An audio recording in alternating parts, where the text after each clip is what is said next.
মধ্যপ্রাচ্যে আবারও ছড়িয়ে পড়ছে সংঘাত। হরমুজ প্রণালীতে সাইপ্রাসের পতাকাবাহী একটি বাণিজ্যিক জাহাজে হামলার জন্য ইরানকে দায়ী করে দেশটির একাধিক বন্দর নগরীতে বিমান হামলা চালিয়েছে যুক্তরাষ্ট্র। অন্যদিকে অনির্দিষ্টকালের জন্য পাল্টা হরমুজ প্রণালী বন্ধের ঘোষণা দিয়েছে Islamic Revolutionary Guard Corps IRGC। আরও জানাচ্ছেন রায়হান মুন্সি।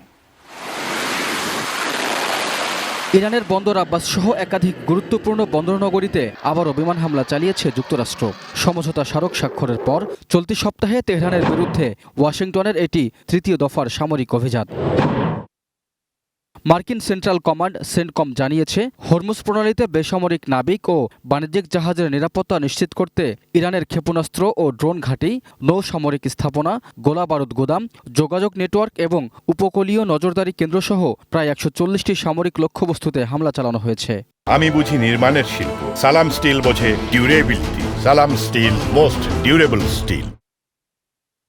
হামলার কথা স্বীকার করেছে ইরানও। দেশটির রাষ্ট্রীয় গণমাধ্যম জানিয়েছে, বন্দর আব্বাস, সিরিক, চাবাহার, বন্দর দেইর এবং বুশেহের প্রদেশের উপকূলীয় বন্দরনগরী আসালুহে একাধিক বিস্ফোরণের ঘটনা ঘটেছে। তবে এসব হামলায় হতাহত বা ক্ষয়ক্ষতির বিস্তারিত তথ্য তাৎক্ষণিকভাবে প্রকাশ করা হয়নি। এদিকে পাল্টা পদক্ষেপ হিসেবে আবারও অনির্দিষ্টকালের জন্য হরমুজ প্রণালী বন্ধের ঘোষণা দিয়েছে Islamic Revolutionary Guard Corps IRGC। একই সঙ্গে জর্ডানে অবস্থিত যুক্তরাষ্ট্রের প্রিন্স হাসান বিমান ঘাঁটিতে হামলার দাবি করেছে তেহরান। অন্যদিকে ইরানের ছোড়া একাধিক ক্ষেপণাস্ত্র ও ড্রোন ভূপাতিত করার খবর জানিয়েছে বাহরাইন, কাতার, সংযুক্ত আরব আমিরাত সহ বেশ কয়েকটি উপসাগরীয় দেশ।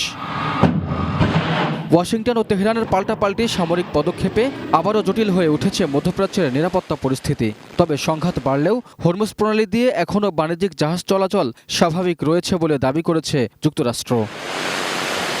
Raihan Munshi, desk report, ATN news.